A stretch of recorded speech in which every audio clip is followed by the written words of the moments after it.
Hello and welcome to our annual review meeting. Today we're going to go through a number of elements of TOPRA's activities. So we'll run through the annual report, we'll give you a financial update, we'll talk about the awards and honours and how we're recognising the contribution that our members and the community make globally. Then we'll announce our board election results, and then we'll pass over finally to next year's president, Ms. Madichie. But first of all, I'd like to welcome Anne Nallen, our current president, and to start the proceedings. Anne. Thank you very much, Kevin. And I'd like to extend a really warm welcome to everybody that has dialed in today for our annual review meeting. Of course, this time last year, we had hoped that we would be meeting in the beautiful city of Prague, but unfortunately that wasn't to be. But on all other fronts, we can say, what a difference a year makes. The sense of optimism and enthusiasm is just fantastic. And many of you will have already started the return to the office or are planning to do so in the next few weeks. And this has all become, obviously possible from the fantastic and phenomenal achievements of the pharmaceutical industry. And of course, our own regulatory profession has played a huge part in that. So what I want to do for this report is to take you back over the highlights from our year. TOPRA's focus has been on support. It has also been on lessons learned from the pandemic, and also maintaining our financial health as we weave our way out of the pandemic. So I'm going to go through the different facets of our community and discuss them under the overarching themes set out in our strategic plan. So if we go to the next slide, Kevin, I'm going to start first with our community. Of course, at this stage, we have a hugely diverse community. We have members in more than 60 countries across Europe, the Americas, Asia Pacific, and Africa. Of course, again, just going down through our inclusiveness, we're attracting professionals across all stages of their development and career path. And of course, we're seeing a steady growth in the members and volunteers participating in TOPRA activities. And I suppose this doesn't really happen by chance. We've had a very active equity, diversity, inclusion and belonging committee that has really been focusing on all of those three areas. And it's really evident when we see the pull through from the work that they've been doing and how successful we are being in those three areas. So then looking on to professional excellence. And again, TOPRA has a huge reputation in the area of professional development and the high standard of the training courses that it provides. This year is no different, and we have supplemented and added new courses to adapt to the changing needs. There is a new MSc module and masterclass covering the regulatory requirements for cell tissue and gene therapies. We've had 2 new CREDS courses on US regulation of medicines and European IVD regulation. And very proud to say that we've introduced a new virtual learning environment platform called TopClass, which is allowing us to present or provide even further online learning. So new online courses are the essentials of medical devices and a governance for non-executive directors. And again, that's an excellent course for anybody with board ambitions. And even if you haven't ambitions for the TOPRA board, you may have ambitions for boards elsewhere. And again, that meets that need. Apprenticeships, we have growing numbers from medicines, medical device and advanced therapy medicinal specialities. So again, our professional development is leading the way on all fronts. Next slide, Kevin. For nurturing innovation and science, of course, our awards is just a really good, I suppose, acknowledgement of the contribution of all of our members in the area of professional development. And in the 2020 awards in particular, reflected the profession's contribution during the pandemic and the achievements right across the profession. We had the TOPRA Summit at the end of May, and that outlined the key observations of regulatory leaders and opinion leaders who shared their experiences of the COVID-19 pandemic. One of the outcomes from that summit was just how key collaboration is in moving forward and developing. And again, out of that, I won't say out of that, but alongside that, we've obviously got our innovation group that is working to bring all of those elements together, academia, agencies, and our own industry. Of course, under this heading as well, and one of the reasons that we're here this week is the TOPRA Symposium itself. Again, bringing agency leaders and leaders from industry all together to look at how we can further innovation and regulatory science. Next slide, Kevin. Engagement and connectivity, again, hugely important for TOPRA, and it's really, I suppose, what TOPRA is all about. We had our app launched in March of this year, and really it's just so useful to have it, as we say, on the go and TOPRA at our fingertips. And again, we can see just how much that is developing even as the year has gone on, and more members have started to use the community's features on the app. And we've also had the first TOPRA podcast led by the Regulatory Intelligence Spin. I've already mentioned the diversity and inclusion. We had the first Science Council follow-up audit, and that received very positive feedback. One of the proposals also from that committee was to add equity to the name, and that again was endorsed by the board, as it was seen as extremely important to provide the supports to where they're needed so that we have a level playing field for all. And again, as I said, it better reflects the aims of the organisation.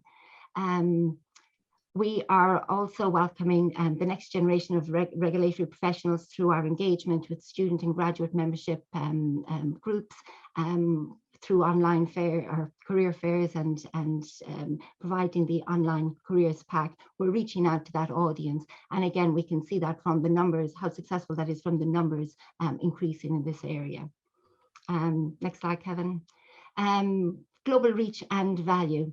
Very proud, again, as a board member, to have endorsed this bursary scheme, which is to help new professionals in low to middle income countries access TOPRA training in 2022 to 2023. And again, that also ticks the box in relation to our equity, diversity, inclusion and belonging. India has really been a huge success story for us. To mark the group's first anniversary, the steering group organised its first annual meeting, which was held online and attracted a large number of their membership. Again, this didn't happen by chance. It's reflecting a number of years' work by TOPRA with events organised in India. Obviously, we're in the virtual climate at the moment, but again, intend to build on that in the future. The engagement with TOPRA website and social media channels, surprisingly, well, maybe not so surprisingly, but the country with the largest proportion of web visitors is the US. And that's ahead of the UK and India. And we've also got huge numbers coming in from Germany, Netherlands, France, a lot of the European countries, and Canada and Switzerland, featuring highly as well.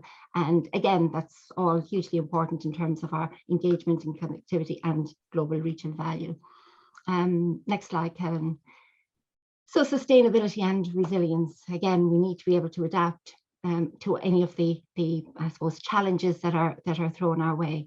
And TOPRA, as we know, made a really smooth transition to the remote working environment and are now operating a hybrid system. So I suppose you can say at this stage we have the best of both worlds. We will continue to invest in tech, in our online platforms and conferencing improvements. And again, you'll see just the effects of that here for this symposium, just how successful a virtual symposium can be run with all of the investment from TOPRA in this area. On the governance front, as you may remember from last year, we had initiated a full governance review, and that that was a 2-year program, and it is still proceeding. A number of task finish groups have been formed and have done quite a significant amount of work. The output for this year is already complete, and we will continue that program into next year. Next slide, please. So for future success in meeting our strategic goals, of course, we will continue to build in IT improvements to support the access for members and regulatory community to training and network.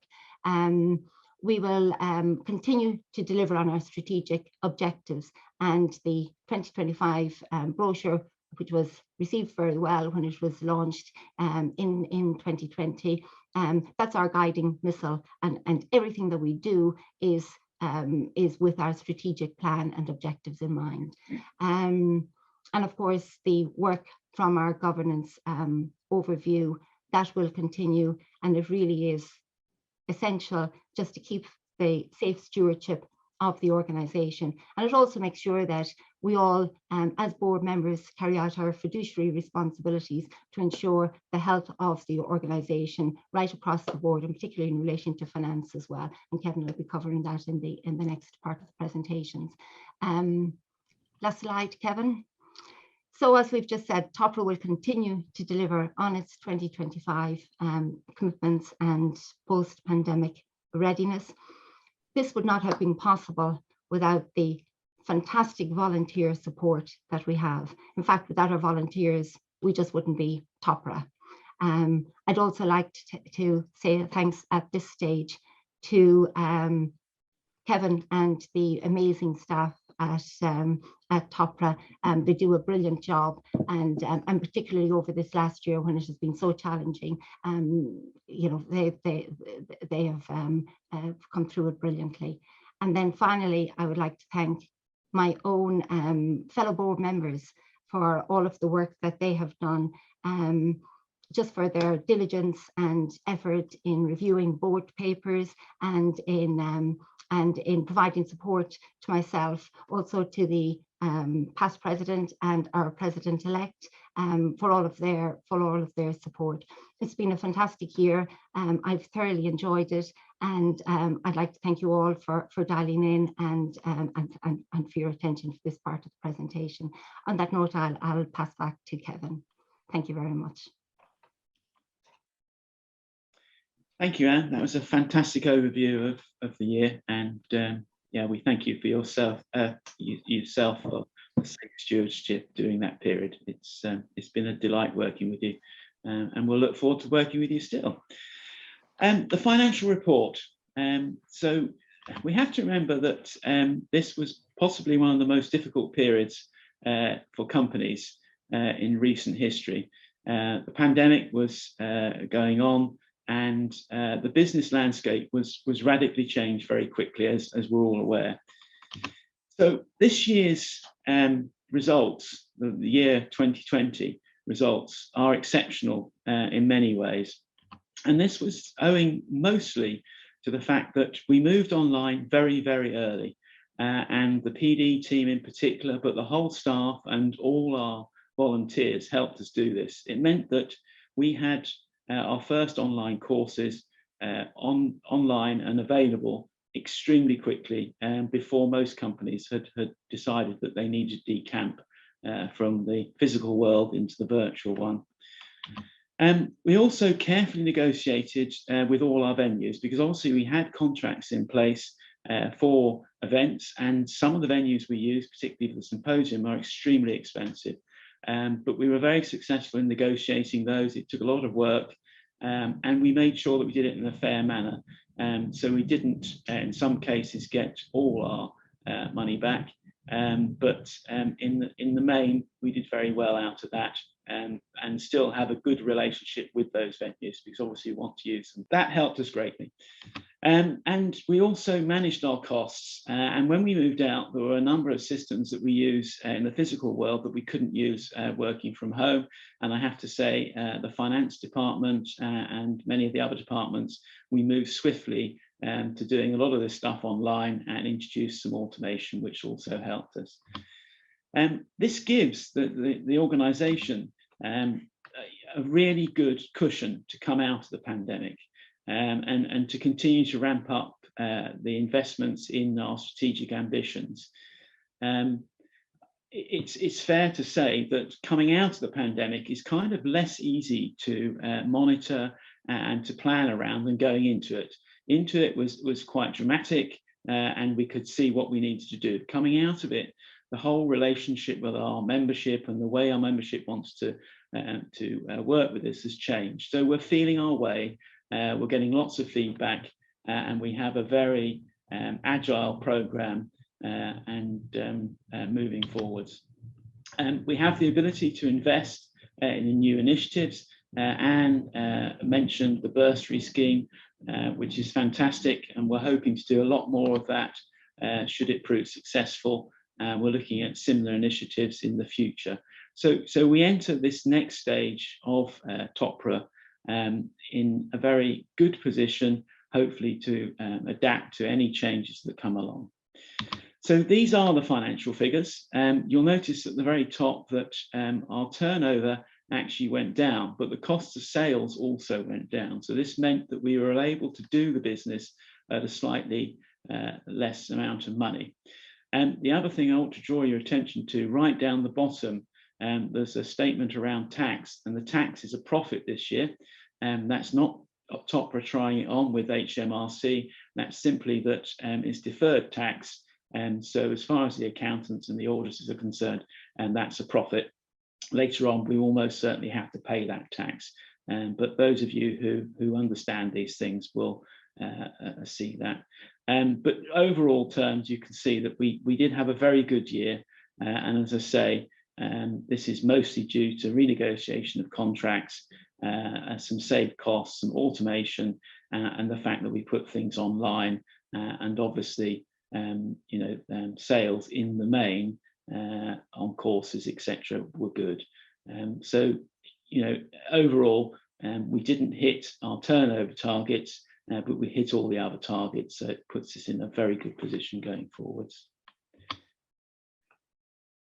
So this is by far the most exciting element of this presentation. I'm going to recognise and celebrate the contribution that the regulatory community has made across the globe.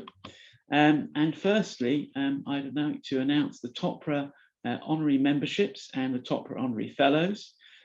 So Irina Storova and Kate Barclay are becoming honorary members, and congratulations to you both. Irina, as most of you know, is one of the guiding lights at SUCL and has been instrumental in this year's presentation of the symposium, and her team have worked with us extensively. So we very much appreciate their work. Honorary fellows go to long-serving members and supporters of TOPRA, Malcolm Lloyd-Smith and Meredith Lloyd-Evans. Congratulations to you both. And the Distinguished Service Award this year goes to Lorna Griffin, Mahaka Coatwall and Kim Young. And our top team award goes to the Indian Steering Group, who have done absolutely fantastic work for us in India. It's really heartfelt that they get that award, and really plays to our global ambitions and of course our inclusion elements in the strategic plan going forwards. So wonderful, and these folks will be getting certificates, because we're in the virtual world. Unfortunately, we can't present them today, but we look forward to seeing them at our events, and we send our thanks and gratitude for all their work in helping TOPRA deliver. The poster prize winner, I'm happy to announce shortly. So these are for research posters. We received 3 posters this year. It's a lower number than we normally expect, but we understand that students have been working remotely, and many of these folks have had different pressures this year. So we're very happy to get entries. the 3 entries, nevertheless, are of superb quality. So you know, it's lovely to be able to award this. And this year's winner is, I wanted a drum roll here, but TOPRA budget couldn't extend to that. And I have to, it's Dear Hag Behal, for a poster called A Decade Journey of Vile Contributions, to contribution products, the evolving story and developments of products in regulations. So please take a moment after this to look at that poster and enjoy it. So congratulations, Beer Hag. Board elections. So first of all, I'd like to run through the procedure. So we called for nominations for the President-elect and 4 directors. This resulted in 5 nominations and 1 for President-elect. I thank all the people that's elected and were voted on, and all their supporters, and the work that went on in the background, making this one of our most successful elections, in that we had more contributions and more discussions than we had in previous years. And so that was wonderful to see that engagement with the membership continues to improve. Voting was run from the 10th of August to the 15th of September and was shut. The votes were then checked by our panel that made sure it was a fair election, and then these were communicated and verified that the candidates were informed of the outcome. So without further ado, we have a new board. Anya will be our President-elect. Mahira will be one of the new directors, along with Solange, and then Evie and Fiona were re-elected. As many of you know, they're currently on the board, so we'll welcome them back as colleagues already. So congratulations to all of the directors and our President-elect. We really do thank you for standing. Without you, you know, TOPRA would not have the leadership and guidance that we so vitally need and enjoy. And so I'd like to take this opportunity to congratulate our new board. So the TOPRA Board of Directors for 2022 will be led by Liz Madichie, who will be talking to us later. Anne will become our past president. Our President-elect will be Anya. Anya, sorry, I mispronounce her name too often. And Armin and Eva, and they'll be joined by the directors who have just been elected, who I previously mentioned.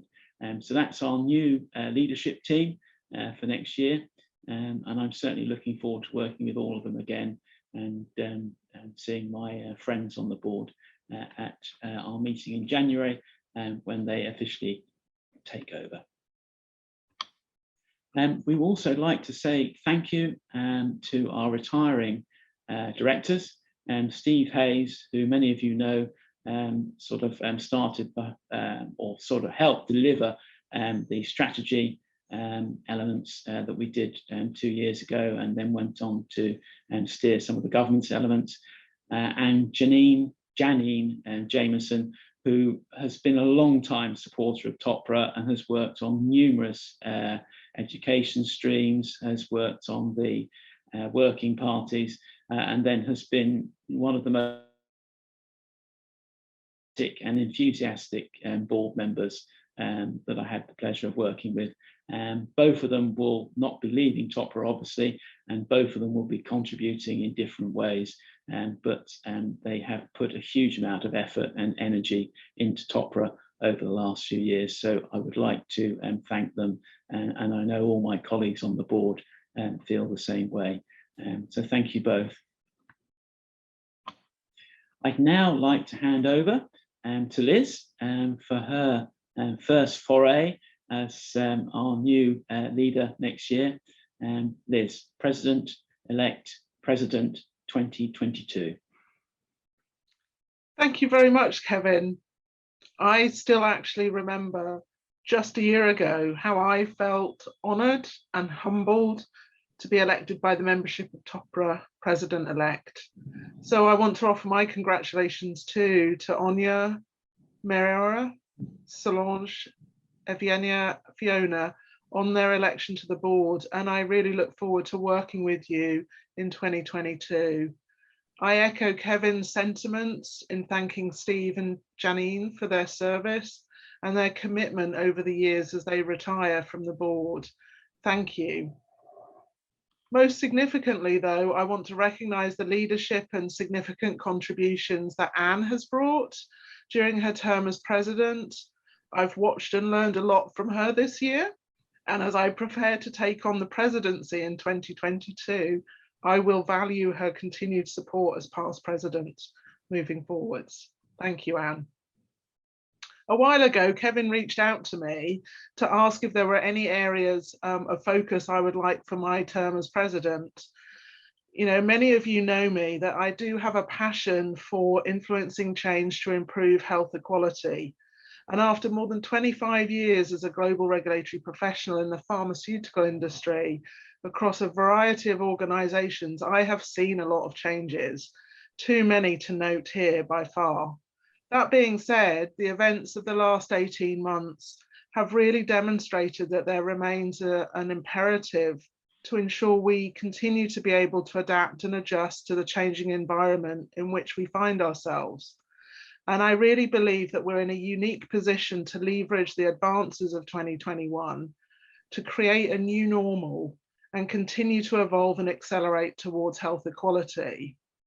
So with that, I feel that these recent events illustrate that the proactivity, collaboration, and solution-oriented mindsets can really make a difference. Regulatory professionals really have the skills and are ideally placed to champion new approaches and more new approaches for the benefit of everyone. So following on from the great progress in 2021 that you've heard from Anne today and Kevin, I envisage continuing delivery of our TOPRA 2025 strategy in next year, with a renewed focus on how TOPRA, through our regulatory professionals and stakeholder engagement, can help to accelerate the improvements in health equality worldwide.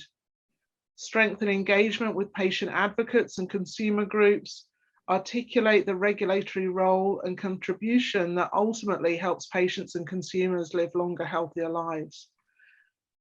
Ensure that reg professionals have a tool that supports their adaptability and relevance in an ever-evolving environment, and importantly, have the ability to apply regulatory science to promote innovation. And of course, what is really important in this is to promote equity, diversity, inclusion, and belonging, which will provide a solid foundation that underpins all we will do moving forwards.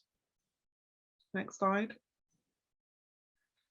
So I just want to take a few moments to look more specifically now at some of the key 2020 highlights. And thank you, Team TOPRA, for helping ensure that we've picked out some really exciting ones here. A primary priority is, as you've just heard, to improve the collection of our EDINB. That doesn't really roll off the tongue, but improve our data collection to be able to benchmark TOPRA and then work on the progression and measure our progress in advancing this area of improvement and realizing our strategic ambitions. We want to push forward with the innovation group, embedding and developing opportunities that group may identify. And of course, based on some of the excellent technology enhancements we've already had, we want to continue to upgrade technology platforms, our conferencing systems, audio-visual capabilities. For me, an extra bit of photoshopping wouldn't go amiss. But to support and facilitate a more blended future than perhaps we would have considered previously, building on our new communication channels and virtual learning opportunities, as well, of course, as the way we're delivering the symposium this year. So I think we have a lot of more specific mechanisms which are flagged on the slide here. And I think that's going to be in a really exciting evolution. And for me, I'm really keen on the digital interactive reader experience of Reg Rapporteur. That's what I'm particularly looking out for. Lastly, and I think follows the theme of leveraging our technology, but I also hope we have the opportunity next year to actually get together again with Team TOPRA and as a community in Vienna, Austria. So that's really an exciting goal, and I know we're contributing through vaccine development particularly to ensure we can make that happen. So thank you everyone, and I hope that I can help to support your goals as a profession appropriately. Thank you. Thank you, Liz. Yeah, and I certainly echo your vision that we might be able to meet physically next year in Vienna, if not on more occasions. And I think the board, interestingly, are going to try and meet physically in November, which will be interesting as well. Okay, just up to me now to thank everybody, but in particular our board members, those standing down and those continuing or newly elected for their leadership and their input. We use the term critical friend, and it does keep us on our toes and also keeps us legal with Companies House, the UK regulator of companies. So thank you, board members, we really appreciate it. And thank you also for all the nominees and people that stood and showed their commitment to TOPRA. We thank you for that, and hopefully those of you who didn't maybe quite make it may want to stand again next year, or encourage other people to. So that was wonderful to see. And of course, to thank the team that support me and support the board and the staff and the executive. And thank you for all our achievements last year. It has been a real roller coaster, I have to say, from the staff side, but all of them have adapted to the change with very few whinges, I have to say. I have put pressures on them and asked them for things that they have never been asked before. I've always said that change is unreasonable and relies on an unreasonable person. And I have to admit that I have been unreasonable at times this year. So I do thank them for putting up with me and for helping us move forwards. And most importantly, and this is not said lightly, I think you all know that without volunteers helping us shape the courses, without volunteers delivering the courses, without volunteers coming to the symposium, and without volunteers helping us change to go online last year, we would achieve nothing or very little at best. So thank you, we really do appreciate you, and hopefully you feel that, and hopefully you hear that message from us as often as possible. And obviously our foundation of the whole organisation are members.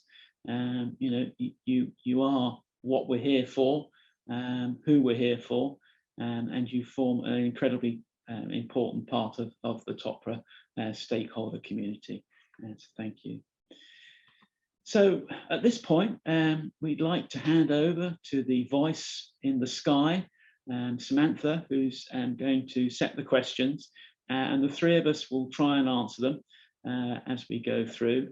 So Samantha's going to pose the questions, and then I'm going to invite either myself or my colleagues on the board, Liz and Anne, to answer them. So Samantha. Thank you, Kevin. We do have a few questions from the audience. Perhaps let me take the simplest first. Are there plans to return to Prague for a face-to-face conference in future, since that hasn't been possible this year? Maybe I'll take that. So I dare say we will. There are no plans to return to Prague, because what we do is each year for the symposium, we come up with a list of possibilities, and then the board help us refine that, and then we do some investigations. I have a feeling that because we put so much effort into Prague, and because we've developed such a good relationship with Sukul, it would not be beyond the wit and wisdom. I definitely feel that the team want to present something in Prague. If it's not a symposium, we would do some training or whatever. So I don't think it's beyond the wit and wisdom. And I see Anne nodding her head, and Liz also. So I'm sure we will be back to Prague in some form. I can't guarantee it'll be the symposium, but we would certainly consider it, because they have been a wonderful virtual host. So yeah. Thank you. And you mentioned the digital interactive reader experience. And the question is just, maybe perhaps you can say more about that, what's being envisaged? Well, I'll kick off, and I'm sure my two colleagues will join me. So what's being envisaged is that we very much want to take the experience beyond the PDF, basically.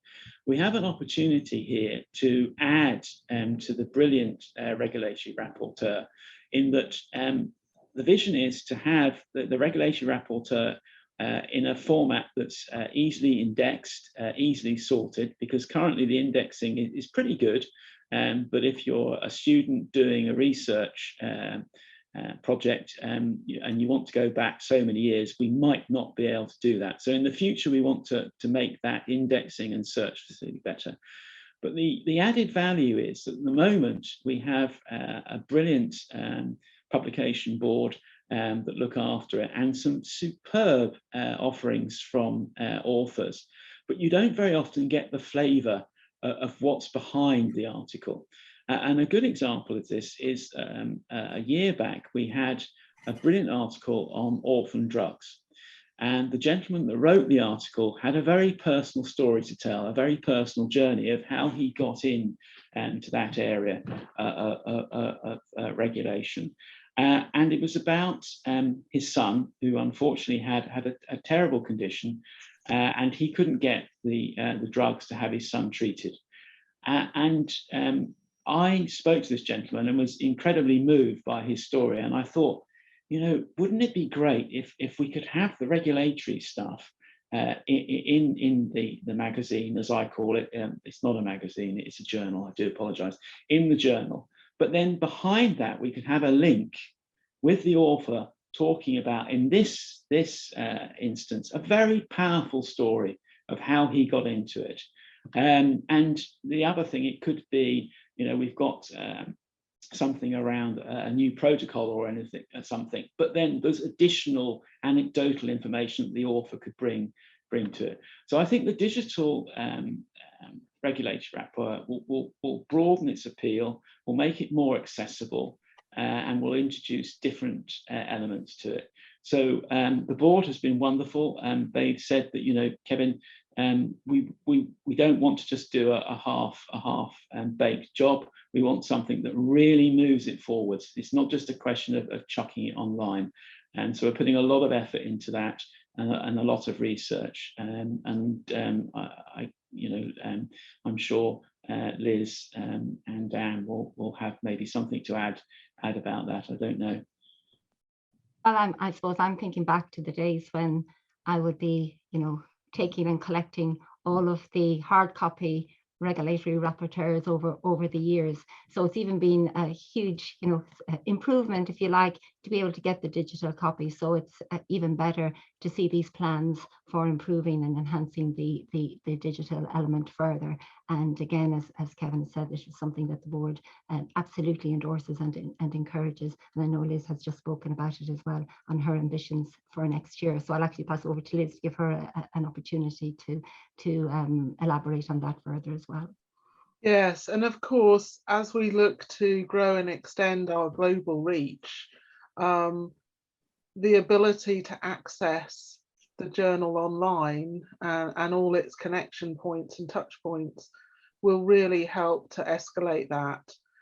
The reality is, I think the predominance, I'll give you an example, the predominance of mobile phone owners is actually greatest in some of the lowest income countries around the world. And that just really opens the door for us to support regulatory professionals, no matter where they are in the world, and supporting every country. So I think it has huge opportunities for us, not only to improve the current membership, but for the future. Very, very good point. So perhaps continuing with a theme of new developments, you mentioned the recent announcement about bursaries for low and middle income countries. Are there any plans to extend this, for instance, to more advanced training for experienced professionals? Yes, there are definitely ambitions, and I think this is a direction that is absolutely vital. I think it's fair to say that initially we're going to have a softly approach, because this pretty much relies on us having the capacity and the wherewithal, the cash, to do it. But the board is absolutely wedded to doing more of this sort of activity. And having only just announced it, we don't know how well it's going to be received. I think it's going to be received exceptionally well, to be honest. So there will be plans. I don't think we can enunciate, in what form they'll have and come to fruition. But yeah, it's definitely an area that we'll be developing in the future. Yeah, I'm absolutely sure. I don't think there's anything to add on that point, really. It's kind of watch this space. My colleagues are nodding wisely. So yeah, thanks for that, Samantha. And you mentioned the app. What plans are there to develop that further? Well, one of the things we want to do is give members the ability to renew online, because currently we haven't got that link. But the most exciting thing for me, I have to say, is getting the professional development points and looking at your career path on the app, and the ability to link that through to planning your journey. So this year we've got a lot of work that's going to happen around linking the points-based system and planning your career pathway through the app as well. We've got the rudimentary elements in place now, but if I'm honest, and as you know I always am, maybe too honest, it's not delivered what we really wanted to do. It just gives you a feel for where you are. That's half the story. With our support for professional development, we want to help people plan it and book it. So you'll be seeing developments there, and the survey side we haven't turned on yet, so we'll be turning on the survey side of it so we can get more feedback from the membership quicker. So if we want data around something, even finding out whether something was well received or not, we'll be able to do that on the app. I think it'd be unfair to ask my colleagues to chip in at this point, because... Oh, well, actually, I have an idea. Go for it. Anne, you first. Well, I suppose just in terms of the comment, Kevin, that it hasn't delivered, I actually think it has delivered on what it was set out to do, albeit at the stage that it is. And again, it's something then that we will be building on. But I love going in just to look. I don't comment a whole lot myself, I'm going to be honest, but I do love to look at the comments, and it also triggers different thoughts of something that I should be aware of, or something that I can read up further on, and just to know what's happening in the TOPRA community. So I think it's absolutely fantastic for that. And then also just the list of all of the TOPRA courses that are coming up. Sometimes I just have a quick flick just to see, is there something worthwhile, because sometimes it's very hard to plan ahead. I mean, I think we're all very busy in our day jobs, so that's again a really useful one, just to see, well, is there something that can now fit in with my schedule, and having that right at your fingertips is just fantastic. So I, for one, I'm a huge supporter of the app, and yeah, I'm really looking forward to the additional enhancements, but I think that we're at the level that we thought we would be at. Oh yes, no, I agree at this point with in that. time. Sorry, I misrepresented the app. And just to add, many of us are perhaps, shall we say, more seasoned professionals, and whilst we have advanced in our use of apps, there is a whole generation of regulatory professionals where they've grown up using that as their day-to-day tool. So for me, I think there's a real opportunity for perhaps some of the more junior members, or I don't want to say younger, that sounds awful, but for me, feeling old. But I think there is an opportunity for the membership to actually speak up and say how they want to see the app evolve, because some of us may not know the best way to do that. And so that's something that certainly I would hope to see the membership contributing to. Well, it's interesting you should mention that, because Sinead, our head of membership, has said, you know, the one thing we haven't got a community on is about app development. So I think she's definitely considering and working on that. But yeah, I always, you know, it's a double-edged sword. The membership might come up with some brilliant things that you know, we haven't maybe got the wherewithal to support. But you know, that's a risk. Better that than we don't look across the board. Samantha. Apologies. Perhaps a slightly provocative question. Does the outcome of the board election truly represent improving diversity and inclusion? That's an interesting point. It does and it doesn't.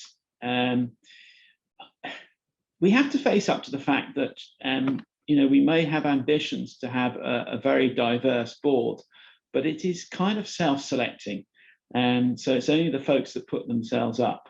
And there were more international and more diverse folks that stood this year, but it is up to the electorate in the end.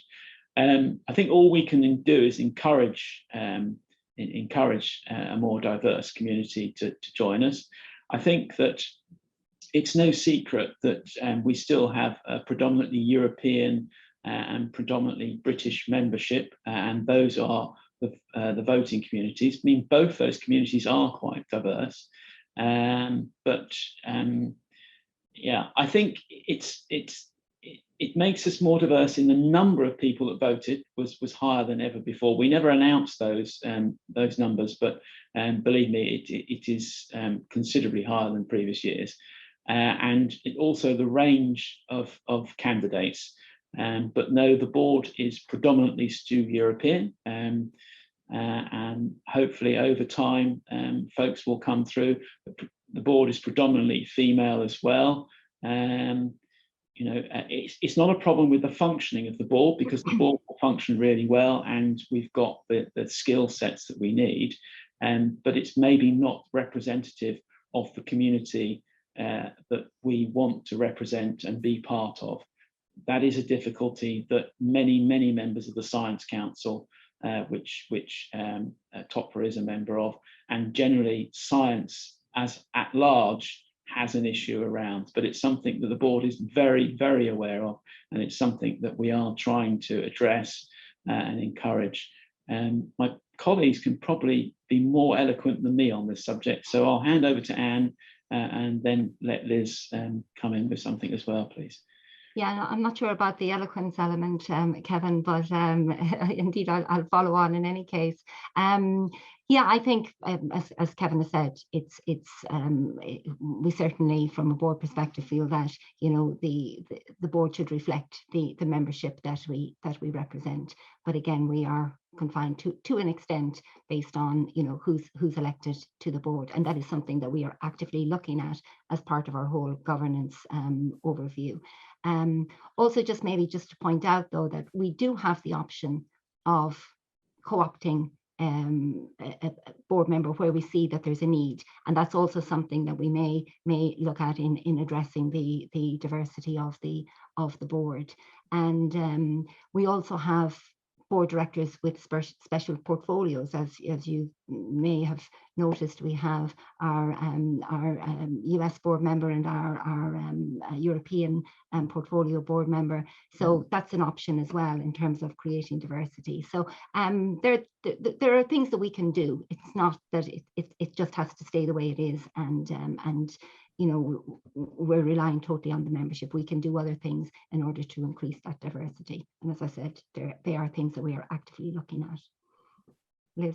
And yes, just to carry on that theme, as you saw in the slides that I presented, the way that we capture our data to look at the equity, diversity, inclusion and belonging, you know, measures, once we reinforce the quality of the data to understand where TOPRA is, whether that's the membership, the staff, the board, then we can really use that data to see how to best move forward and see if we can find ways to improve our marker in this area. As a global leader over many, many years, I think there are challenges, but with all of the advancements in the last year, I do strongly believe it will give other members, other regions, opportunities to engage and be part of more of the leadership roles, the contributing roles, the volunteers.